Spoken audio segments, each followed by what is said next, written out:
കുമ്പസാരം കഴിഞ്ഞു കഴിയുമ്പോൾ നമ്മൾ എപ്പോഴും ശ്രദ്ധിക്കേണ്ട ഒരു കാര്യം, നമ്മുടെ ആത്മാവിന്റെ മേലുള്ള ആത്മീയ ലോകത്തിന്റെ ശത്രുവിന്റെ ആക്രമണം പഴയതിനേക്കാളും ശക്തമായിരിക്കും. 2 ആഴ്ച കഴിഞ്ഞ് കുമ്പസാരിക്കാൻ പോകുമ്പോൾ അതേ പാപങ്ങൾ തന്നെയാണ് നമ്മൾ ഏറ്റു പറയുന്നതെങ്കിൽ ശ്രദ്ധിക്കേണ്ട ഒരു വിഷയമുണ്ട്. എന്താണ്? കഴിഞ്ഞ 3 ആഴ്ചക്കുള്ളിൽ 2 ആഴ്ചക്കുള്ളിൽ നീ ഉപേക്ഷിച്ച അതേ പാപത്തിലേക്ക് പിശാച് നിന്നെ കെട്ടിയിട്ടു എന്ന് പറഞ്ഞാൽ വീണ്ടും നിന്നെ അവന്റെ അടിമയാക്കി അവന്റെ അവകാശത്തിലേക്കും അധികാരത്തിലേക്കും എത്തിച്ചു.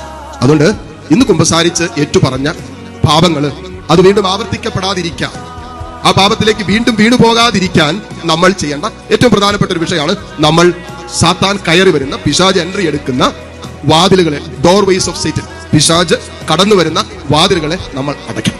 അതുകൊണ്ടാണ് യാക്കോബിന്റെ ലേഖനം 4-ാം അധ്യായം 7-8 തിരുവചനങ്ങളിൽ നാം വായിക്കുന്നതാണ്, നിങ്ങൾ പിശാചിനെ, ശത്രുവിനെ ചെറുത്ത് നിൽക്കുവിൻ, അപ്പോൾ അവൻ നിന്നിൽ നിന്നും ഓടി അകലുവിൻ. ദൈവത്തോട് ചേർന്ന് നിൽക്കുവിൻ, അപ്പോൾ അവൻ നിങ്ങളോടും ചേർന്ന് നിൽക്കും.